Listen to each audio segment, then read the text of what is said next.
pinakamot mo na agad sa iba. Ayan, bumuka tuloy ulit yung sugat. Ang kati-kati, no? Anyway, I am back. It's me, Ganda Wanda. Kasama nyo pa rin dito sa 101.1 Yes FM. Naranasan mo na ba na magkaroon ng rebound? Oy. Yung hindi ka pa fully healed sa past relationship mo pero jumowa ka na agad ng iba. Taray, ganda. Yung nanggamit ka ng iba para maka-move on ka doon sa isa. Kamusta? Kayo pa? Sabi ko naman sa inyo mga yes friend, walang magandang dulot kapag nanggagamit kayo ng kapwa ninyo, 'di ba?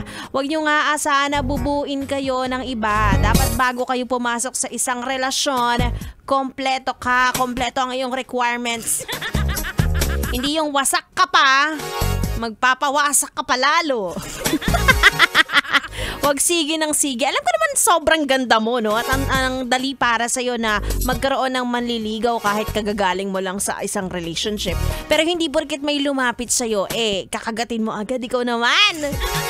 Hilig mo kumagat. Ang ganon. Alam ko yung ganda problems na yan. Pero, yes friend, kailangan mo munang mahalin ang sarili mo bago ka magmahal ng iba. Kaya na naman nakikinig, hindi pwedeng maganda lang, ha? Anyway, kasama niyo ako hanggang alas 9 ng gabi. Tuloy muna natin ang ating tugtugan. Dito lang sa stasyong number 1. Sa kagandahan, yes, oo naman. Dito lang yan sa 101.1. Yes, FM Solid.